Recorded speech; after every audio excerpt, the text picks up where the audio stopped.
I tried to kill myself as seconds of seizures led to days of hollowness and being worthless. I was shattered and I was broken into pieces. And till then, I'm not comfortable enough in speaking and talking about that incident. I never told my parents about it, although they're very supportive. I was worried more about society and what other people will think. Constantly being surrounded by this bubble of negativity and not knowing how to poke a hole through, not knowing how to escape that bubble.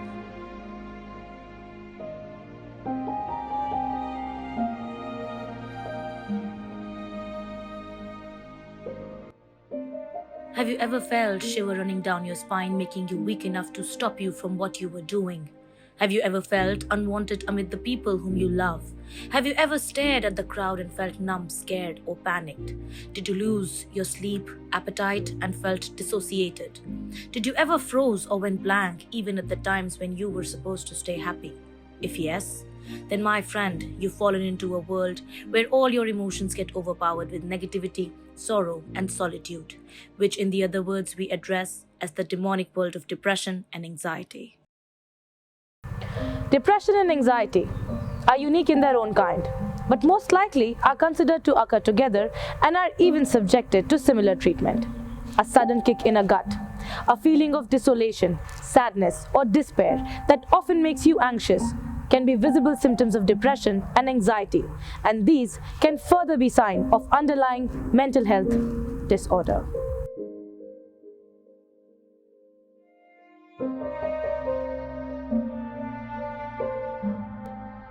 In the second year of COVID-19 pandemic, new fast-spreading variants have caused a surge in infections in several countries, resulting into renewed lockdowns.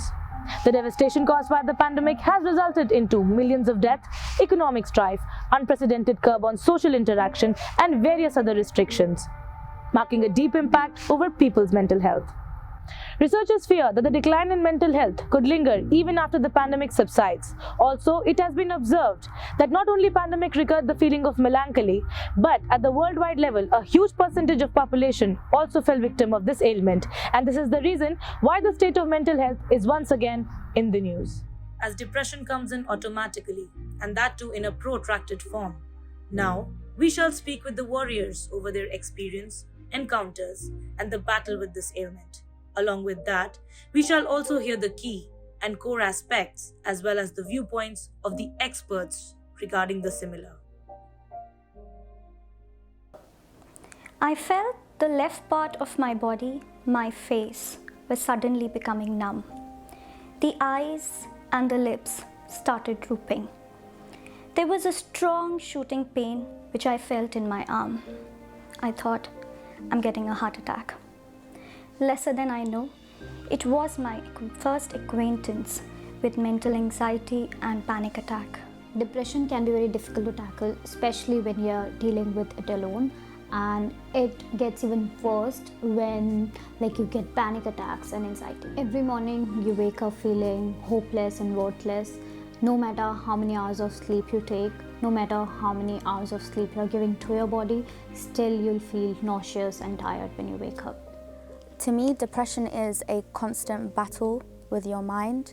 For me, it was kind of like a well, like a massive hole in my brain, and you're constantly trying to reach the top, trying to survive, trying to battle your mind, battle your thoughts.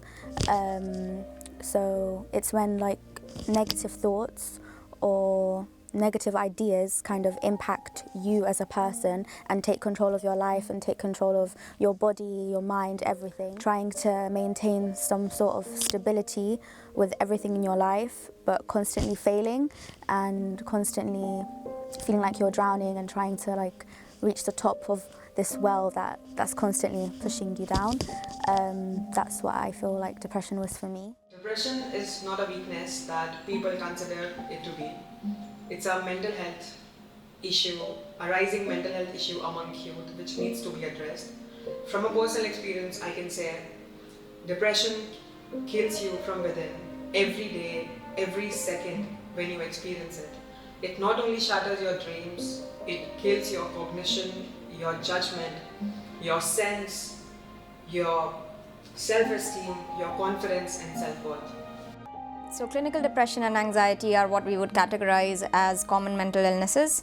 The way we diagnose it is to keep in mind the person's life experience, see what might be contributing to it. We follow what we call a biopsychosocial approach, so whether there are social or life-related issues that are contributing to the problem, psychological issues within the person, or if there are possibly some biological factors that might be contributing. Professionals make this diagnosis based on existing standardized criteria, but really to diagnose it in an individual, we have to take their personal life circumstances into account, and professionals are trained to make these diagnoses. What we cannot deny the fact is patients' experiences and the amount of research that has been done since the 1960s in this field, which clearly state that throughout cultures, whether you go to India, whether you go to America, whether you go to United Kingdom, any country in the world, the patterns of certain disorders, like psychosis and depression, the idioms of distress might be different, but the core symptoms remain the same, which actually tells us that it's just not a cultural thing but something more than that. So I work for a social justice charity called Peer Power Youth, and essentially what we do is we work alongside young people with lived experience and essentially empower them, sort of put them on a platform to be able to be in the space of services and sort of help towards decision making and inevitably or hopefully system change, especially within the current climate that we're in. There are people with depression that to other people are really happy and joyous, but when behind closed doors, that's when they go through what they go through. And that's even another way of spotting someone that has or going through depression. I feel like depression is one of those things where it's like being in a straitjacket. You don't know how to move, you don't know where to move, you don't know who to look to. Everything's just constricting you tighter and tighter. You can't get out. So when I came to London, I thought a new life awaits for me, but my starting journey was quite unexpected. I shifted to campus accommodation, and there I witnessed a lot of isolation because I take my own time to talk to some people, and neither they befriended me from their side. So I witnessed a lot of isolation being an international student over here. So during that phase, I confined myself in my room. I barely used to step out and I literally felt isolated. So I talked to my parents about it because I had a lot of panic attacks. I used to shake and scratch myself as well when I was going through that phase. So I talked to my personal tutor as well about it. She asked me to go back to India. That was the best option for me. I made no friends, and my parents were also panicking because they were really, really worried about me. So I planned to go back to India, and I almost packed my bags.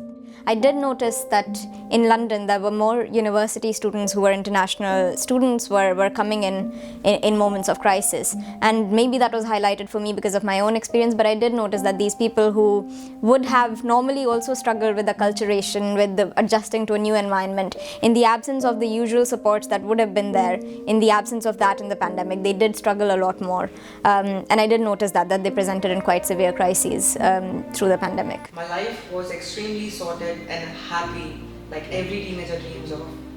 But when it struck, everything shattered.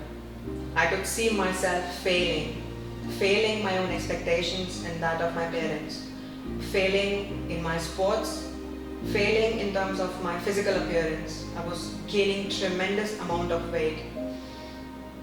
And one night, I was triggered by certain memories. It was 3 a.m. in the morning. There was a thought that why I'm suffering so much? What's the point?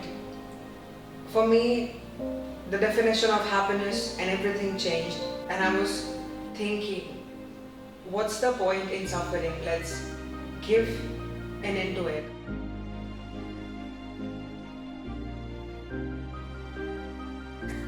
What I was feeling in that period of time was constant doubt, constant anxiety, panic attacks, no motivation whatsoever to do the things I loved, seeing family, seeing friends, feeling that you're trapped, like your mind has so much control over you, which of course it does, but yeah, just not being able to escape a bubble. So constantly being surrounded by this bubble of negativity, constantly thinking of the worst, doubting yourself, doubting your capabilities, thinking back of happier times and knowing that you can't really go back to that. Complex partial seizure was the diagnosis given by the doctor, which made me feel tremors in my body, falling unconsciously on the roads or on the floor, getting up with no energy in the body for days, being on bed like that. So, talking about the pandemic now, I'll start with my own experience. I was working in an emergency setting in a mental health liaison service, as they call it, which deals with a lot of emergency patients. And a clear impact that I found in my own experience was the social isolation, especially with the elderly. That had a major impact, and people, especially with people who had depression and anxiety, who were just either recovering from it or while they were struggling because of the pandemic, that itself created a lot of anxiety and depression. In the second period of the pandemic, what came forward was the level of isolation, the social isolation, that precipitated a lot of problems. Interestingly, the pandemic, of course, there were a lot of warnings about the mental health impact of the pandemic, and not just the pandemic, which is quite a serious and real risk of a deadly virus which is among us, but also the associated actions that were taken to control the pandemic, such as being in lockdown, had an effect on people, and especially young people who were at a very crucial phase of their lives, for example, in employment or through their educational courses which were put on standstill, their social lives were put on standstill. So it had an effect. But really what I noticed in my work with severe mental illness through the pandemic was that people who had worked very hard at being in recovery for a long time, with the use of social supports which are very integral to keeping people's mental health at a steady state, they lost those social support due to the lockdowns, etc. And that had quite a negative impact on them through the pandemic. If medicines obviously is the first way, as psychiatrists, that's something that we have to do, but that's not the only thing that can help a patient. We always have to be mindful of that. So medicines definitely can help in terms of both for depression and anxiety. There are certain sets of medicines called antidepressants. Improvement can occur within 6 to 8 weeks. So there's a reason why we start patients on these medications, because they can stop this disease but also prevent further episodes. So the target is obviously to keep the patient on it for a year or maybe 2, and then think of stopping these medications. But along with that, medicines are not the only role. The best treatment is always combined with psychological therapy. So working on these negative thoughts, how these negative thoughts emerged, that forms the basis. So based on patients' needs, that therapy needs to be selected. So it can either be what is called as cognitive behavior therapy, where we focus on their thoughts and their actions and their daily routines. While if it's more complex, if it's stemming from more of their traumatic personal experience, there's something like family therapy, interpersonal therapy that can be looked. CBT helped me evolve and connect with my inner self. I started creating space in my mind by meditating, journaling, timing my worries, and feeling the gratitude for everything around me. The one thing that helped me snap out of the situation that I was in was working on myself, being constantly positive and grateful for what you have or what you had and what you hope to have. One thing that everyone suffering from depression or anxiety or depressive symptoms need to work on: face it. Do not run away. Face the emotions, face the feelings, face the challenges it's posing onto you. The more you will run, at greater intensity they'll come back and will hit you more harder. Accept it as early as possible. Start working on yourself, your physical self, your mental self, your spiritual self. At last, I want to say that depression can be battled, but for that, you need to face it. Face it like in a movie, a hero faces a villain. The first step you need to take is to start loving yourself, pampering yourself, think positive, read motivational books, and live in a vibrant atmosphere. Evade the darkness out of your life and just stay happy. As these warriors have inspired us a lot, so let's take a moment to salute their efforts and laud their achievements. Satyam Chauhan has recently been accepted as doctoral researcher in cognitive neuroscience and aspired to become a doctor. Janvi Sharma, a master's student, aspires to become a successful HR. Tanya Chabra, working as an education consultant, wishes to grow professionally. Salma Al Sayed, working as a learning support assistant, wishes to follow her passions.